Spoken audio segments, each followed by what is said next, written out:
साथ संगत जी बड़े प्यार से कहना धन्य निरंकार जी। आज सुद्धा सगळ्यांना गुरुचा आशीर्वाद प्राप्त होणार। आजचा दिवस चांगला जाणार, उद्याचाही दिवस चांगला जाणार। जोपर्यंत आपण गुरुच्या चरणावर आहोत तोपर्यंत डोंट वरी, अजिबात काळजी करायची नाही। जे काय असेल ते सगळं गुरुच्या चरणावरती व्हायचं। आपल्याला एक प्रकर्षानं जाणवतं बघा, या युगामध्ये आपण आता वाटचाल करतोय।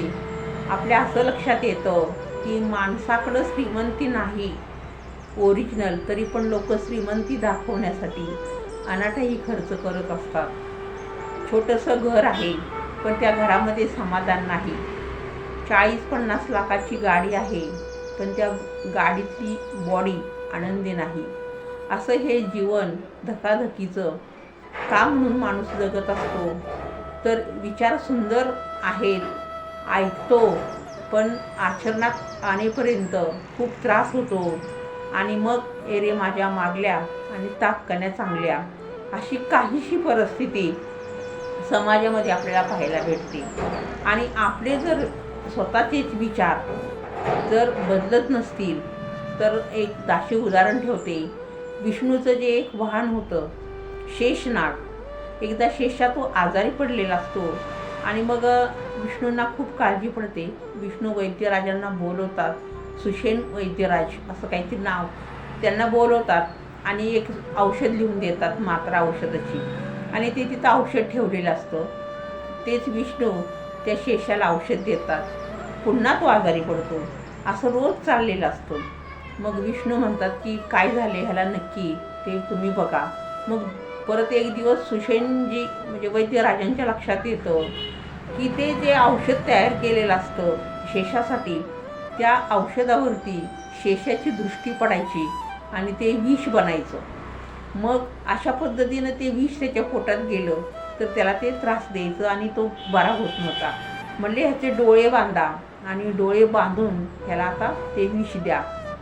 याचा अर्थ सांगायचा मुख्य अर्थ हाच आहे की आपण जरी आपण म्हणतो की माझे विचार माझ्या मनात काय आहेत, काय चाललेलं आहे ते माझं मलाच माहिती, आणि पण त्या शेषासारखं आपल्याच संसारावरती आपली वक्रदृष्टी वाईट दृष्टी पडते आणि त्याचा परिणाम आपल्या कुटुंबाला, समाजाला, आपल्याला सुद्धा भोगावा लागतो। दिसत नाही पण आपल्या इथली जी एक वाईट कूटनीती आहे ती कुठंतरी अशी काम करत असते आणि त्यातून स्वतःसुद्धा माणूस वाचू शकत नाही। अशी काहीशी परिस्थिती आपल्याला पाहायला भेटते। आपण सद्गुरूच्या चरणावरती आज रोजी आहोत आणि कधीकधी आपण ज्यावेळेला सत्संगामध्ये बसतो त्यावेळेला आपलं चित्त कधीकधी जाग्यावर नसतं।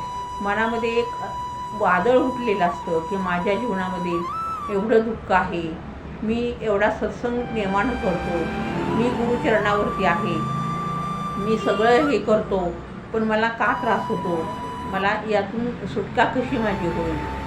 तर आपण पाहतो की जसं माणसाला दुःख सारखं जीवनामध्ये येत राहतं तसंच एक दिवस सुखसुद्धा न सांगता सुखसुद्धा येत राहतं। ही एक आपल्याला वाट बघायला सद्गुरू सांगत असतो। आपण विचार करतो की सद्गुरूला त्रास होत नाही का, सद्गुरूला वेदना नसतात का, सद्गुरू कधी आजारी पडत नाही का? तर ह्या सगळ्या गोष्टी घडत असतात। फक्त सद्गुरूच्या चरणावरती जाणं हे पेन किलरसारखं नाही, आज घेतल्या गोळ्या आणि बरं वाटलं।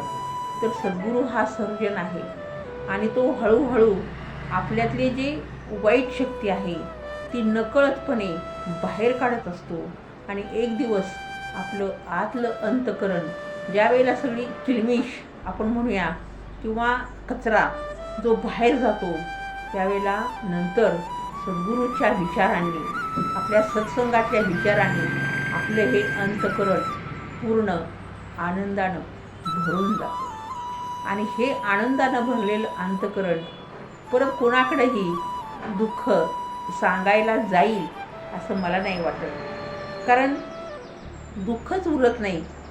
दुःखाची व्याख्या काय आहे? पैसे भरपूर मिळावेत, नातलगांनी त्रास देऊ नये, घरातल्यांनी त्रास देऊ नये, अशा बऱ्याच अपेक्षा आपण ठेवून राहतो. पण आपण अपेक्षा ठेवताना एक गोष्ट आपल्या लक्षात येत नाही की आपण अपेक्षा ठेवतोय, पण त्या पूर्ण होणाऱ्या आहेत का? आणि शेषासारखं आपलं काही चुकतंय का? हेही लक्षात घेणं तसं पाहिलं तर गरजेचं आहे. कारण नुसते विचार ऐकून त्याचा उपयोग होत नाही, तर ते विचार हळूहळू आचरणात आले पाहिजेत.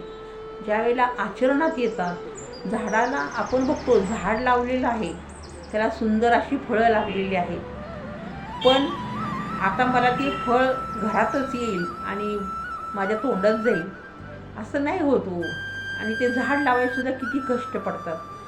कोणताही व्यवहार श्रीकृष्ण सांगतात की जास्त कष्ट केल्यानंतर जास्त चांगलं फळ, अशा पद्धतीनं चालत असतो. म्हणून ह्या जीवनाच्या वाटेवर आपण एकटेच आहोत ही एक भावना आपण मनात धरून चाललं पाहिजे. सद्गुरू माझ्याबरोबर आहे, सद्गुरू माझं बोट कधी सोडणार नाही, ही एक प्रांजळ भावना मनात ठेवून जगलं पाहिजे. आणि दुसरी गोष्ट, जोपर्यंत आपलं शरीर नाशिवंत देह जाणारं क्षणभंगूर जीवन आहे, शरीर नाशिवंत आहे. जी नाती आपल्याशी अगदी मधमाशीसारखी चिकटलेली असतात, ज्या दिवशी आपलं शरीर थकतं, 13व्या अध्यायात माऊलींनी खूप छान सांगितलेलं आहे की अगदी दुर्गंधी येते आपल्या शरीराची. एखादा पाय मोडतो, हात मोडतो, डोळे निकामी होतात, केसाचं पत्ता नसतो, तोंडात दात नसतो, सगळी विचित्र अवस्था झालेली असते.